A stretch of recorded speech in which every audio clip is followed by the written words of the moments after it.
transfer update for you and some good news. Of course, it's that man, Konstantinos Mavropanos, the guy that I mentioned in a video earlier on today that I thought was really well suited to the Premier League. The guy that is strong, he's big, he's fast, he has really good technique, brings the ball out very, very well from the back. And yes, a couple of people pointed out in the comments, the guy I was alluding to was Branislav Ivanovic. That's who he reminds me of, not William Gallas. A couple of people mentioned. Yeah, definitely Ivanovic.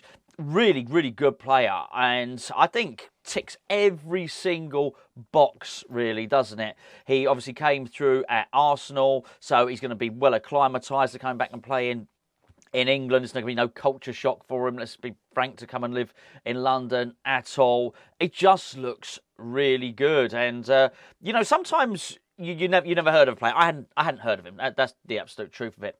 And you look at him and you watch him play, and it was all Bundesliga footage as well, and you think, wow, how's this guy, you know, escaped the radar? Why is this guy not playing for a bigger club? He looks really, really good. I don't know if this means that David Moyes is going to switch to the 3 at the back. He looks a bit too much of a lump to play right back, but I wouldn't be surprised if he did at some point. I'm really not in an emergency, obviously, but I think he looks brilliant. Anyway, it's Fabrizio Romano who has said, or he typed, he says, Konstantinos Mavropanos to West Ham, deal details. 20 million euros guaranteed fee, 5 million euros add-on package, 10% of the deal goes to Arsenal. There you go. I hadn't read the full tweet, actually. Medical test booked, then time to sign the documents. Maguire deal is now definitely off. Here we go. Is like his little rubber stamp that a deal's going through. He's flying over, apparently. He's meant to be flying over. I think it was David Ornstein earlier on. I actually got the tweet somewhere who said earlier on that he was flying over. I don't know if that meant today or whatever. I think he might have said during the next 48 hours. I'm pretty sure he said the next 48 hours. Here you go, got it here. He said Konstantinos Mavropanos due to travel to London next 24 hours. I beg your pardon, to complete West Ham move. So this is happening. It looks like it's getting done. Deal almost done. The fee is agreed with the club. I believe personal terms are agreed with the player. It's just a medical. I think this is really good. I'm really, really pleased about this. I'm really pleased that we don't have to deal with this Harry Maguire stuff. Look,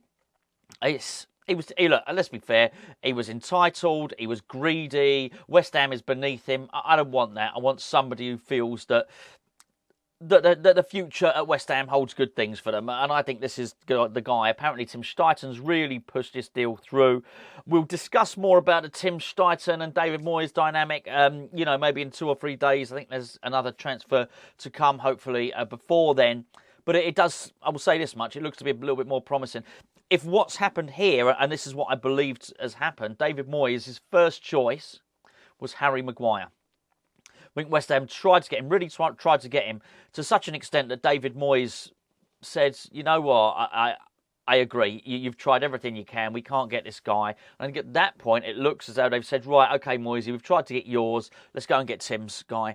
And as I understand it, Tim Steiton's recommended this player to David Moyes, and David Moyes has said, yes, actually, I really like him. This is good. That can only be good for, well, just for a bit of cohesion at West Ham. Last thing we need at the moment is the head coach or manager, whatever you want to call him, and the football director in dispute and fighting. So that's really good. I think that bodes very, very well. Absolutely pleased about it. Actually, while we're on the David Ornstein tweet, he said, West Ham bid for Mohamed Kudus rejected by Ajax, offer below the required fee.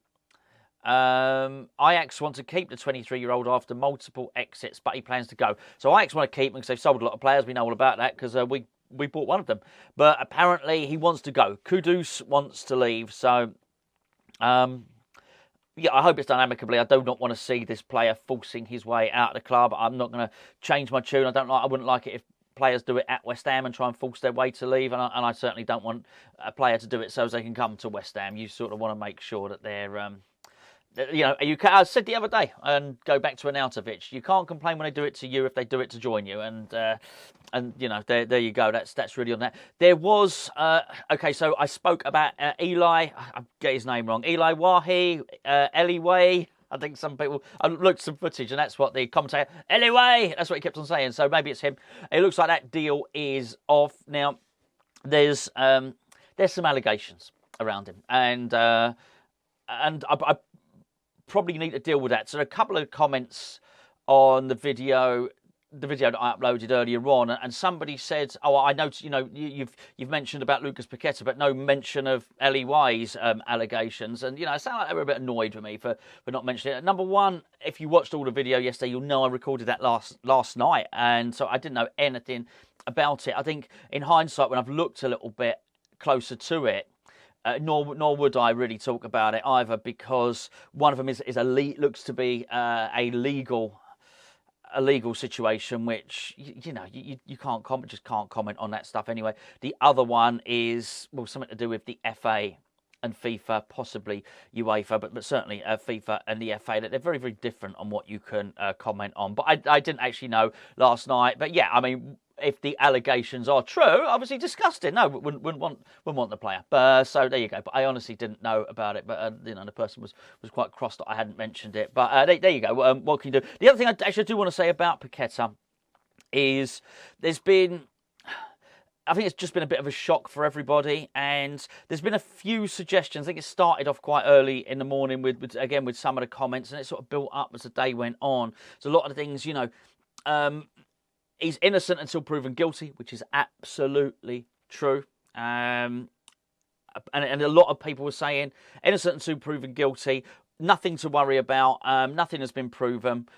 Just get behind him and just support the player.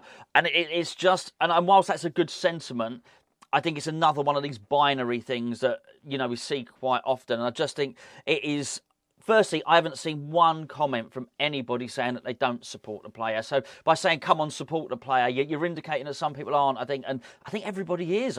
Unless somebody can point me towards it, I've not seen a single comment from anyone at West Ham who isn't 100% supportive of Lucas Paqueta. Regardless of whatever happens, if he's cleared, it's still going to be a huge mental strain for him. It really is.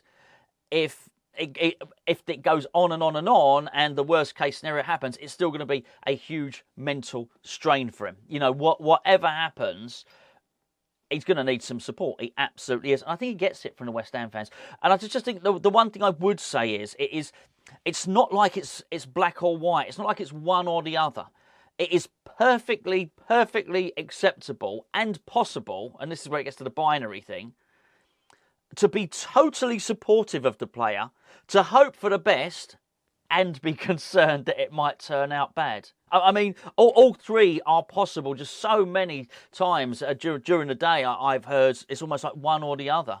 And I think it's hard. It's hard to not worry about it. I certainly am worried about it. I certainly hope it's not true. Certainly support the player. I mean, I think the thing I'm most hopeful for is that actually, that firstly he's cleared, and then secondly he might think, well, hold on, because the club stood by me.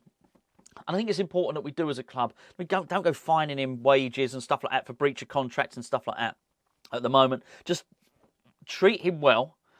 And then you just never know if he gets it all blows over, or he gets a slap on the wrist and the worst doesn't happen. Maybe, just maybe, we have a player on our hands who's very, very grateful of the loyalty that West Ham have shown him as a club, and very grateful towards the fan base. But yeah, as I say, I haven't seen anyone turn in on him. Granted, I've only read I've read through the comments on my video, a few WhatsApp messages. I haven't been on social media, aside from reading some tweets from David Ornstein and, of course, Fabrizio Romano. So I haven't looked at anything else. But I honestly, I've not seen anyone, as a youngster would say, hating on Lucas Paqueta. Far from it. It's just a load of people who are concerned, disappointed, and very supportive as well. And I think, we're really good at that at West Ham anyway, so I couldn't see that we would be turning on him. Whether he's going to play against Chelsea, hey, who knows? As I say, I think it's going to take a really massive mental toll. Whatever happens, he's under investigation, and that has got to be something that's going to weigh heavily on your mind, and for him and his family, and can't be easy for him at all. So yeah, look, we obviously all wish him well. Obviously on Hammers Chat, we know you do it as well. I think everybody does.